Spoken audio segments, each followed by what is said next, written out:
Hey everybody, it's Jason Blaha here, and I filmed another Bulgarian workout for you guys. As promised, I'm going to keep doing 6 of these for a week for a while, because I just enjoy doing them and it makes me accountable for my training. Guys, we put our good days up, the bad days, the average days, everything in between. If I miss a lift, you guys are going to see it. You're going to see it. Oh, by the way, I was down a half a pound this morning, so that's coming along nicely.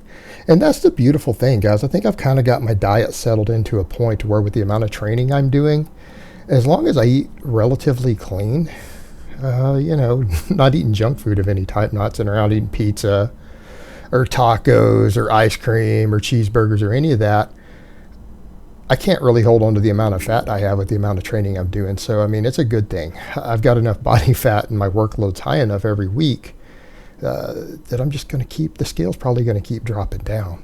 So this is a good thing because I don't feel like I'm restricting myself. And that's the beautiful thing. Because I'm eating a lot of food volume, I don't feel like I'm restricting myself, and it's a good thing. So the scale's still trickling down, and I know a lot of you guys are looking forward to that next DEXA scan.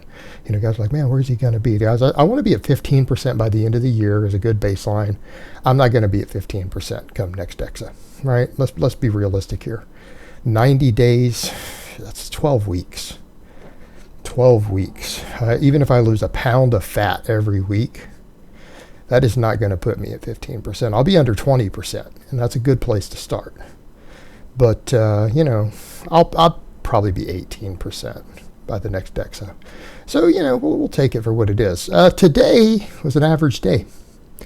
Hit all my target numbers. The only thing that was hard was my strict press, and we'll get to that in a minute. But it was a normal day. Normal, everyday, predictable strength. And if my 465 squat tomorrow feels like today did 6 days in a row, that's pretty much my criteria. If I do 6 days without feeling like any of them are higher than a RPE 9 on the 1 to 10 scale, I will increase it 5 pounds the next week, right? That should almost be my criteria for every lift, right?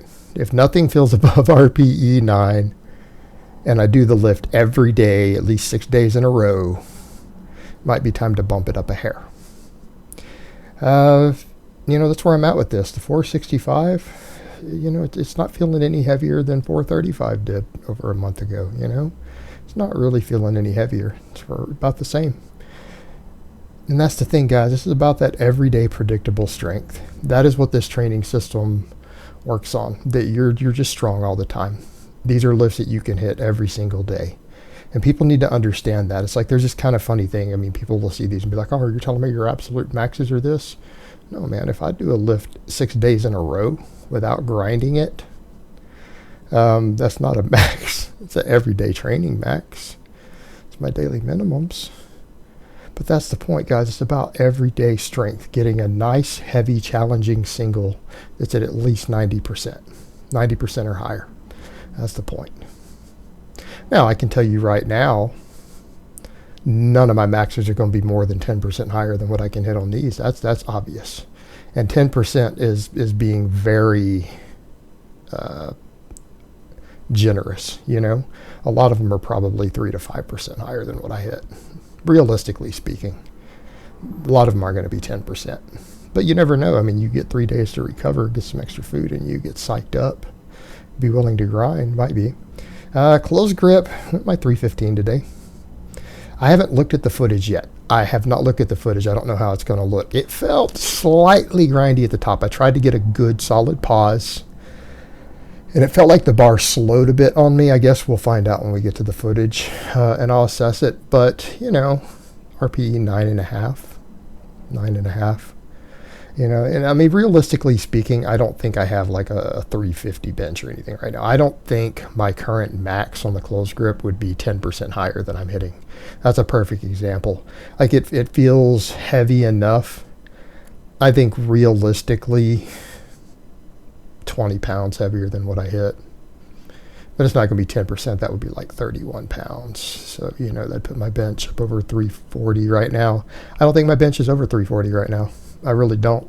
Realistically, 330, 335. And that's not great. I've obviously done better than that on camera before. But we're building back up. We're building back up.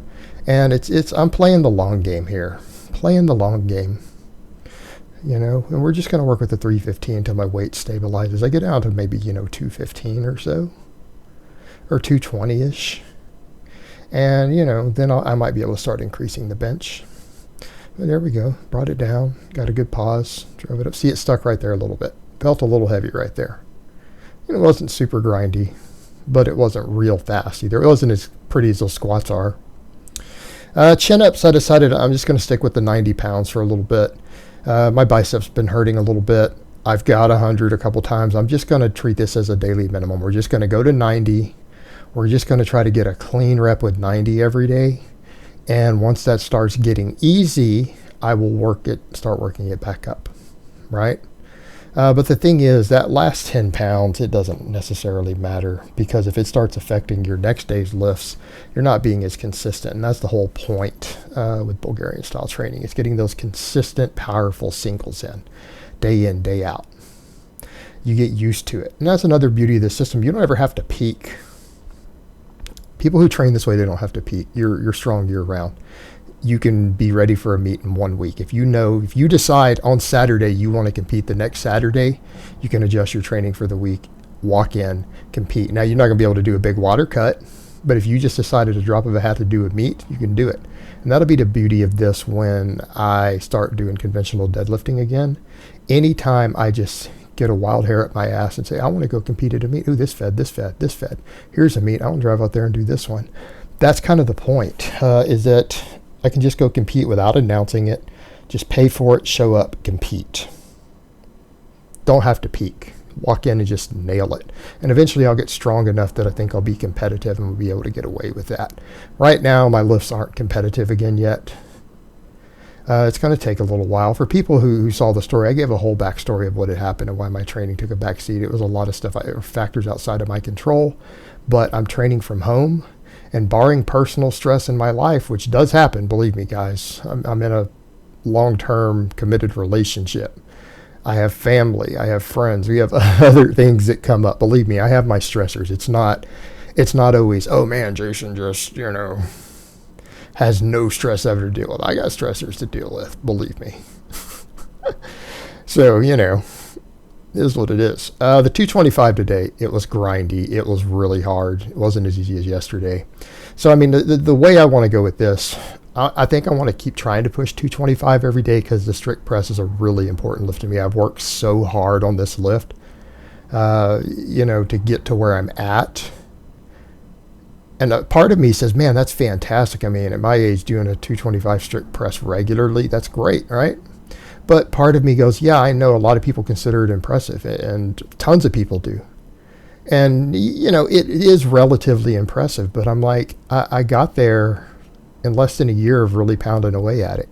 Where can I get on this lift with another year? I mean, I put in a shitload of work to get there, but I feel like I've got further to go, Can I put another 30 pounds on this lift? Like, that's the sort of stuff I look at with this strict press and go, I don't know what my limits are. I have no idea what my potential is on this lift, but if I keep working at it, look at me working at it right there. Oh, that was so tough. If I keep working at it, can I put another 10 on it? Can I put another 20 on it? Could I put another 30? I mean, a 255 strict press, how awesome would that be? Especially if I get down to under 220. Man, I mean, that's the sort of stuff I'm talking about, guys. Reach for those goals. Find your limits. Don't let someone else tell you you'll never deadlift 500, you'll never deadlift 600, you'll never deadlift 700. How do they know that? How do they know that? Get in there and find those limits. And then I finish off with some pin lays. And again, these are just accessory. I'm just trying to focus on speed and explosiveness on these. I'm not caring about trying to max these out right now. This is kind of one of my very few accessory movements. I feel like it's one that'll really tie everything in together when I'm not conventional deadlifting. It'll give good carryover to a lot of my other lifts. It'll give me some practice pulling off the floor. So that's why I'm doing it. It's a fantastic lift all the way around. Eventually, I may cut it out. When I go back to conventional pulling, the chin-up might be my only real upper back pull. But I'll be pretty damn strong at it by then. It'll have a lot of effect. I put another 20 pounds on that chin up. It'll be fine. That might be the only real upper back work I need outside of snatches or cleans and things. So I hope it's been informative, and I will talk to you guys next time.